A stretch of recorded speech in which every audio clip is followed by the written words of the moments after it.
అంతే మేడం. పెళ్ళెలా అయింది ధనరాజ్ మీది? ఒక్కొక్కదానికి ఒక పెద్ద పెద్ద స్టోరీస్ ఉన్నాయి మేడం. యాక్చువల్లీ ఇది ఒక సాడ్ అండ్ బ్యూటీ రెండూ ఉన్నాయి దీంట్లో. నేను డ్యాన్స్ క్లాసులు చెప్పేవాడిని మేడం. నేను డాన్స్ వచ్చా మీకు? అనుకునేవాడిని, అంటే పక్కన వాళ్ళకి రాకపోతే నాకు వచ్చాను అంతే. అయితే మీకు డెఫినెట్గా వచ్చా మన ఇద్దరి మధ్యలో. మన ఇద్దరు మాస్. యాక్చువల్లీ మా ఇన్స్టిట్యూట్లో నేను యాక్టింగ్ అదంతా నేర్చుకున్నప్పుడు మేడం, మా మాస్టర్ డ్యాన్స్ మాస్టర్ విజయ్ గారు, ఆయన డాన్సర్స్ యూనియన్కి ప్రెసిడెంట్గా కూడా చేశారు. ఆయనతో కొన్ని నేర్చుకున్న తర్వాత నేను క్లాసెస్ చెప్పడానికి ఒక ఇన్స్టిట్యూట్, మీకు చెప్పాలంటే కంట్రీ క్లబ్లో బూగీ అని ఒక డ్యాన్స్ కాంపిటీషన్ పెడితే నాకు అందులో 3rd ప్రైజ్ వచ్చింది. అప్పుడు ఒక ఆవిడ నన్ను పిలిచి, బాబు మా పిల్లలకి డ్యాన్స్ నేర్పిస్తావా అంటే, నేర్పిస్తాను. ఎంత అంటే 1000 రూపాయలు. 1000 రూపాయల అంటే వాళ్ళు బేగంపేటలో ఉంటారు. సరే అక్కడికి వెళ్ళడం, బస్ పాస్ తీసుకుంటే అప్పుడు ఎంత మేడం, అయితే 150 రూపాయలతో అయిపోయేది. ఇలా క్లాస్ చెప్తున్నాను. నేను చెప్పిన క్లాస్ ఎవరికంటే హీరో నిఖిల్ వాళ్ళ మదరే పిలిచారు. హీరో నిఖిల్ వాళ్ళ సిస్టర్కి ఆ పిల్లోడు ఉండేవాడు. ఆ పిల్లోడు వచ్చేసి కౌరవుడు అని నాగబాబు గారి సినిమాలో కొడుగ్గా చేశాడు. అప్పుడు నిఖిల్ కూడా వచ్చేవాడు. వచ్చిన తర్వాత అది వేరే టాపిక్ యాక్చువల్లీ. అది అది అది బ్యూటిఫుల్ ఇన్సిడెంట్ ఏంటంటే, ఇది కంప్లీట్ చేసి అది చెప్తాను, లవ్ స్టోరీ ఇది. అతను వచ్చాడు, మా ఇన్స్టిట్యూట్లో నేర్చుకున్న డైలాగులు అన్నీ చెప్పాను, అంతా అయిపోయింది, తను బాగా ఇచ్చేసాం. ఆ తర్వాత ఎందుకో ఆ క్లాసు పిల్లలు పెద్దవాళ్ళు అవుతున్నారు, ఇప్పుడు డ్యాన్స్ ఎందుకని వాళ్ళు వదిలేసారు, అంతా అయిపోయింది మేడం. నేను యువత అని ఒక సినిమా చేస్తానికి నన్ను పరశురామ్ గారు పిలిచారు. ఎందుకంటే పరశురామ్ గారు పరుగు సినిమాకు అసోసియేట్, నేను పరుగు చేశాను. దాంతో ఆయన ఒక క్యారెక్టర్ రాశారు. అది రాజమండ్రి సెంట్రల్ జైల్లో ఒక ఖైదీ క్యారెక్టర్. నేను అలా వెళ్ళిపోతుంటే భయ్యా అని ఒక సౌండ్ వచ్చింది. భయ్యా అని సౌండ్ వస్తే తిరిగి చూస్తే నిఖిల్. అప్పుడు జగడం చూసి పరుగు అవన్నీ చూసి పిలిచారు. నన్ను గుర్తుపట్టారా భయ్యా అన్నాడు. లేదు భయ్యా, నా పేరు నిఖిల్ భయ్యా, మీరు నాకు డ్యాన్స్ అన్నీ నేర్పించారు. నిఖిల్ నువ్వా అంటే, అప్పటికే హ్యాపీ డేస్ ఇవన్నీ కూడా సూపర్గా ఉన్నాడు కదా తను. నిఖిల్ నాకు గుర్తుపట్టలేదు, అప్పుడు ఇంత పెరిగిపోయావు ఇదంటాను. భయ్యా థ్యాంక్ యూ సో మచ్, అసలు నేను హ్యాపీ డేస్ సెలెక్ట్ అవ్వడానికి మీరు చెప్పిన డైలాగే. అది వెళ్ళి శేఖర్ కమ్ముల్ గారి దగ్గరికి వెళ్ళి ఆడిషన్లో చెప్తే సూపర్ బాగుందని చెప్పి సెలెక్ట్ చేశారు భయ్య. ఆ రోజు మీరు డైలాగ్ నేర్పించడం అని ఇప్పుడు తను కలిసినప్పుడల్లా అది చెప్పేవాడు. ఇంత గుర్తుపెట్టుకున్నావు, థ్యాంక్ యూ సో మచ్ అన్నాం. అదే అలా జరిగింది మేడం. ఆ తర్వాత నేను దివాకర్ బాబు గారు ఇల్లు ఉండేది ఫిలిం నగర్లో, మీకు ఐడియా ఉంది. దాని ఎదురుగా మిషన్ కొడుతుంటారు, కింద కారు పార్కింగ్ అని పెట్టారు. నేను ఆ పార్కింగ్లో కార్లు ఏం లేకపోతే ఉండి ఇది నేను ఇన్స్టిట్యూట్గా వాడుకుంటానని చెప్పి దాన్ని నేను ఒక ఇన్స్టిట్యూట్ చేసి, నేను స్టార్ ఫిలిం ఇన్స్టిట్యూట్ అని బోర్డు పెట్టి అక్కడున్న పిల్లలందరికీ 200-300 రూపాయలు అని ఒక క్లాస్ పెడితే చాలామంది ఏంటంటే క్లాసికల్ డ్యాన్స్ అడిగేవాళ్ళు. మనకి ఈ డ్యాన్సే రాదు, ఏదో వాళ్ళకి రాదని నేర్పిస్తుంటే క్లాసికల్ ఎలా అని చెప్పి ఎంక్వైరీ చేస్తే అది మాగంటి కాలనీ ఉండేది పైన. అక్కడ ఎవరో ఒక అమ్మాయి కొంచెం క్లాసికల్ వచ్చు అంటే ఆ అమ్మాయిని పిలవంగానే అమ్మాయిని చూడంగానే అమ్మాయిని చూసి ఐ లవ్ యూ అని చెప్పారు ఫస్ట్ టైం చూడంగానే. మిమ్మల్ని చూడగానే మీరు చెప్పారు అంటే ఇడియట్ ఏం మాట్లాడతానని వెళ్ళిపోయింది. కామనే కదా, మన అందరికి చెప్తాం కదా అని అయిపోయింది. ఆ టైంలో నేను దర్గాలో ఉండేవాడిని. ఫిలిం నగర్ నుంచి నేను దర్గాకి వెళ్ళాను. డోరు అలా తీసి చూస్తే మా అమ్మగారు అలా పడుకున్నారు.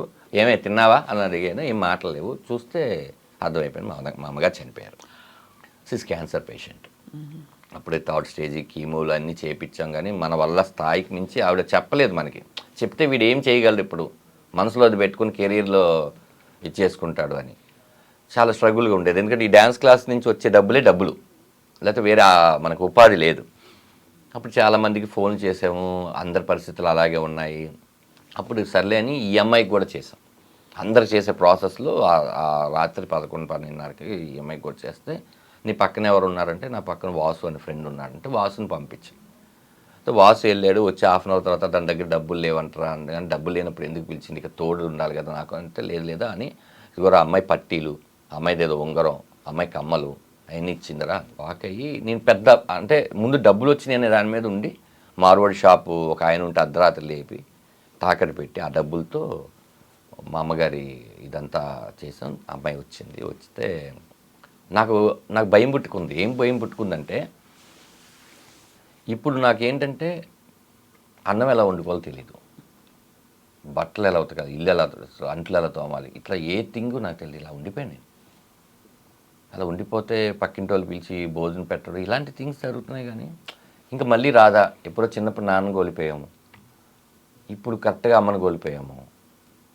ఏంటి నా లైఫ్ నాకు అర్థం కావట్లేదు. ఇది నేను చెప్తుంది 2007. ఇలా ఉంది ఏంటని ఆలోచిస్తుంటే అమ్మాయి పబ్బు ఇయ్యమని చెప్పి అమ్మాయి ఒక రెసిపీ తీసుకొని వచ్చింది. Khichdi type something. తిను అంటే నాకేం తినబుద్ధి కావట్లేదు, ఏం లేదంటే అమ్మాయి నువ్వు ఫస్ట్ తిను, నీకు నేను ఉన్నాను, నువ్వు తిను అంటే ఉండడం అంటే ఏంటి, నేను లైఫ్ లాంగ్ ఉంటాను, ముందు తినంది. అన్న తర్వాత అమ్మాయి నాతోనే ఒక 2 రోజులు ఉన్న తర్వాత పెళ్లి చేసుకున్నాం. అంటే అప్పుడు ఎవరు లేరు, నేను అమ్మాయి పెద్దమ్మ గుడికి వెళ్ళి, వాళ్ళ పేరెంట్స్ అదే చెప్తాను, పెద్దమ్మ గుడికి వెళ్ళి తాళి కట్టేసి, ఇంకా ఏదో కీడు జరిగిన చోట మేలు జరగాలి, మంచి జరగాలని పెద్దవాళ్ళు చెప్పారు. అంత అయిపోయింది. ఇంకా ఆ ఇల్లుని వదిలేసి ఇంకొక ఇల్లు ఒక 500 రూపాయలు, ఇది 400 అయితే ఒక 500 రూపాయలు ఇల్లు తీసుకొని బాగా కష్టపడాలి అని చెప్పి చేసుకుంటున్న టైంలో అప్పుడు అడిగాను అమ్మాయిని ఒక 1 వీక్ తర్వాత, అవును మీకు తల్లిదండ్రులు ఉంటారు కదా, మర్చిపోయాను అడగడం అని. మా నాన్నే అంటే నేను ఇప్పుడు సోలో కదా మేడం, నాకు ఆ థాట్ రాలేదు, చుట్టాలు ఉంటారు ఇదని ఉన్నారు అని. అమ్మాయి ఒక పెద్ద లిస్టు చెప్పింది. లిస్ట్ చెప్తే వాళ్ళ అక్కతో తను బాగా క్లోజు, వాళ్ళ అక్కకి చెప్తే వాళ్ళ అమ్మ నాన్న ఇంకా మా కూతురు చచ్చిపోయింది, మా కూతురు సంబంధం లేదు, చదువుకోమని పంపిస్తే ఇదేంటి అదేంటి అని పేరెంట్స్ ఎలా మాట్లాడతారో అలా మాట్లాడి ఇంకా నీళ్ళు పోసేసుకున్నాము. లేదు అని, చూడమ్మా ఇప్పుడు నువ్వు ఎవరు లేరు, నీకు నాకు ఎవరు లేరు, ఇప్పుడు నువ్వే నాకు అమ్మ, నేనే నీకు నాన్న, ఓకే అని అలా మెల్లిగా సినిమాలు చేసుకుంటుంటే తను ప్రెగ్నెంట్, అప్పుడు కూడా చెప్పాం, అప్పుడు కూడా రెస్పాండ్ లేదు. వాళ్ళ అక్క మాట్లాడుతుండేది. ఆ తర్వాత కరెక్ట్గా డెలివరీ, నేను పెళ్ళిగాని ప్రసాద్ అనే సినిమా షూటింగ్లో ఉన్నాను. రాత్రి నేను వచ్చి చూస్తే అమ్మాయి ఏడుస్తుంది, ఏంటంటే నొప్పులు వస్తున్నాయని. అప్ప అని చెప్పి తనని తీసుకొని వెళ్ళి అక్కడ గవర్నమెంట్ హాస్పిటల్ ఉంటే దర్గాలోనే తీసుకొని వెళ్తే వాళ్ళు ఏమో వేడి నీళ్ళు కావాలని అడిగారు. వేడి నీళ్ళు కావాలంటే నేను ఇంటికి వెళ్ళి వేడి నీళ్ళు పెట్టుకొని అది పట్టుకొని వస్తే చల్లగైపోయాయి.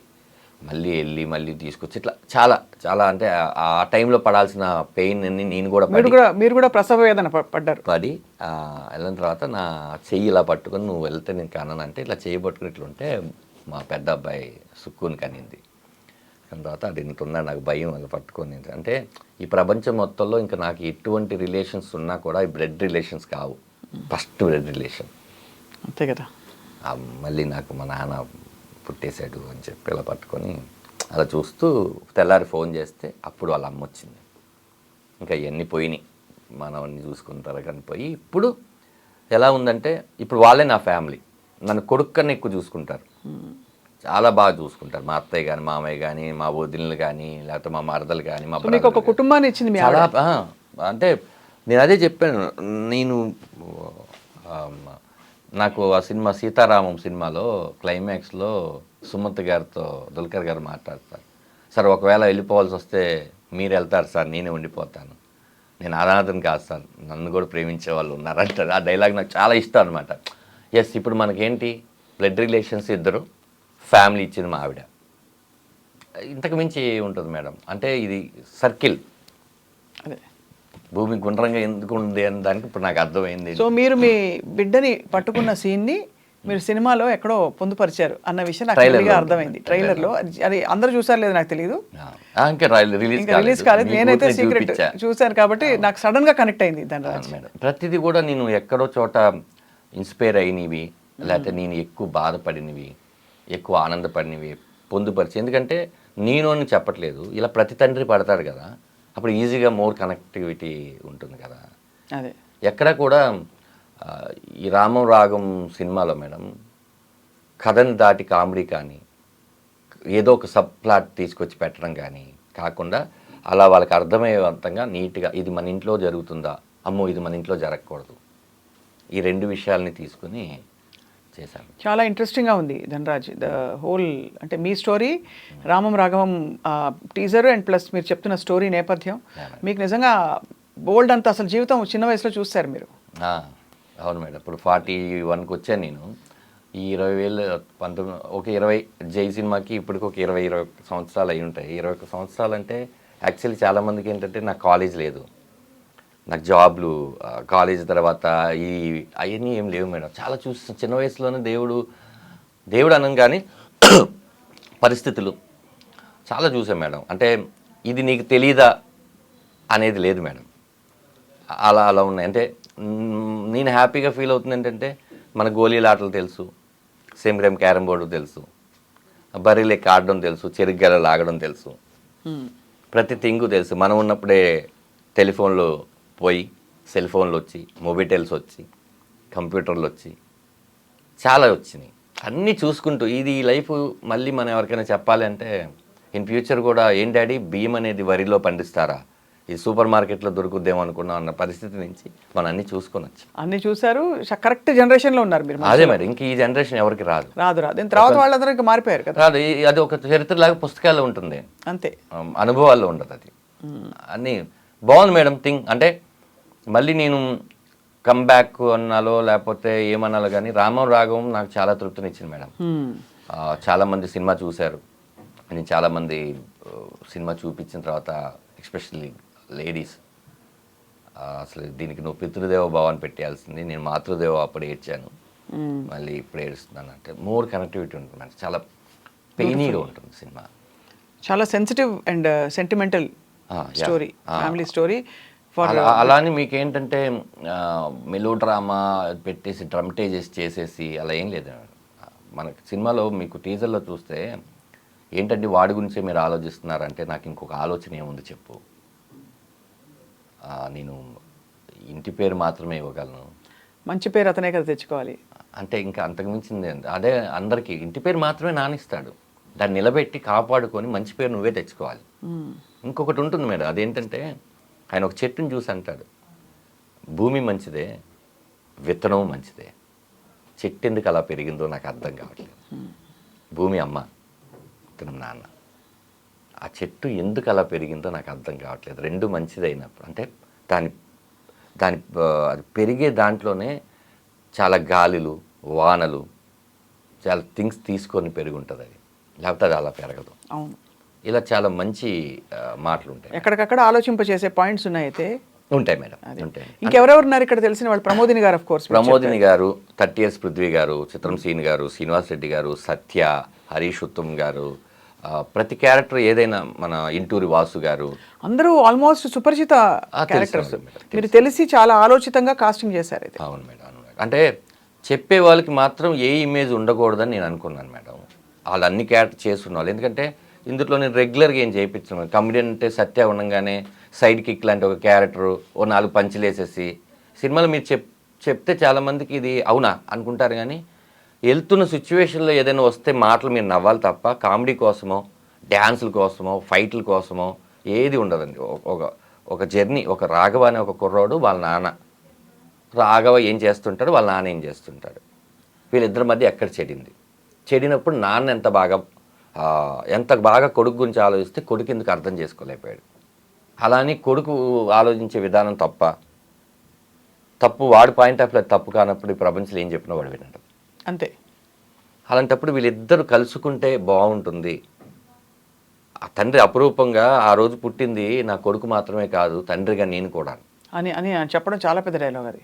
ఇప్పుడు మళ్ళీ ఆ కొడుకును అతను పట్టుకోవడం కోసం ఎంత తాపత్రయపడి ఎలా చేసుకున్నాడు అనే ఒక మ్యాటర్లో వెళ్ళి ఫైనల్గా ఏంటంటే ఒక తండ్రి మాట విని అడవులకి వెళ్ళిన కొడుకు కథ రామాయణం మేడం.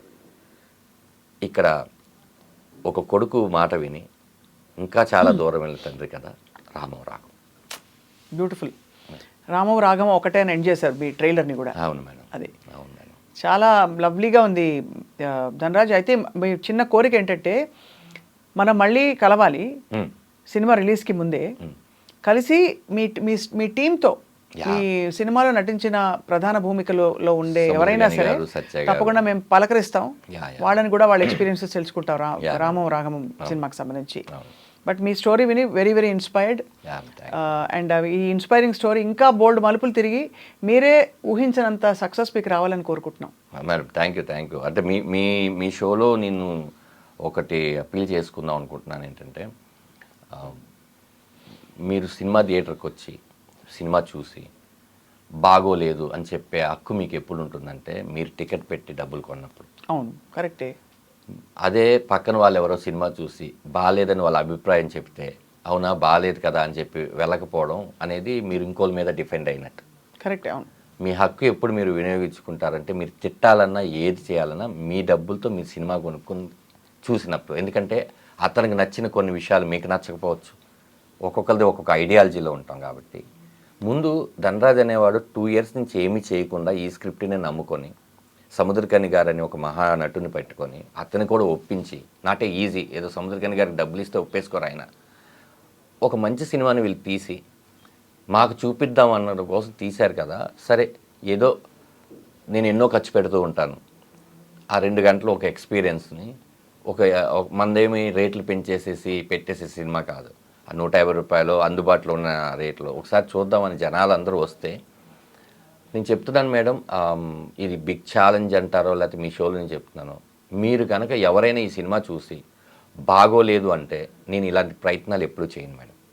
ఎందుకంటే తప్పు నేను క్రాస్ చెక్ చేసుకున్న తర్వాత ఒక 20-30 షోలు వేసి పెద్ద వాళ్ళందరూ చూపించిన తర్వాత చెప్తున్న మాట ఇది. అవును. ఇలాంటి పృథ్వీ పోలవరపు గారు, ఆరిపాక ప్రభాకర్ గారు లాంటి నిర్మాతలు మళ్ళీ ఇండస్ట్రీకి వచ్చి చాలామందికి భోజనాలు పెట్టాలన్నా, శివప్రసాద్ యానాల్ గారు లాంటి వాళ్ళు మంచి కథలు రాయాలన్నా, నాలాంటి వాడు మిగతా వాళ్ళని ర్యాక్ చేయాలన్నా ప్రేక్షకులు ఖచ్చితంగా వాళ్ళు ఈ సినిమా చూడాలి. ఎంతమందికి ఉపాధి వస్తుందో, ఎంత మంచి సినిమాలు వస్తాయో. మరి ఇలాంటి సినిమాలు 4-5 చేసిన తర్వాత మనం కూడా అమ్మో ప్రేక్షకులు కంటెంట్ ఉన్న సినిమాలే వాళ్ళు కంటెంట్ ఉన్న సినిమాలు చూసి ఇచ్చేస్తున్నారు. అవును. కానీ మోర్ దెన్ మనం ఈ సినిమా థియేటర్లో ఆడలేదా, ఓటీటీలో బాగుందే, అదో ఆ రోజు నువ్వు చూస్తుంటే ఈ గతి ఈ సినిమాకి పట్టేది కాదు. వాళ్ళు మార్పు కోసం చెప్తున్నాను మేడం. వాళ్ళు ఎప్పుడు రైట్గానే ఆలోచిస్తారు. ఖచ్చితంగా థియేటర్కి వచ్చి ఈ సినిమాని చూస్తే చాలామందికి స్ట్రెంత్ అవుతుందని చెప్తున్నాను. తప్పకుండా చూస్తారు మీరు, అందుకు చూసేలాగా మనం చేద్దాం. చేద్దాం. All the very best Dhanraj. Thank you Swapna garu, thank you, nice interview. Yes.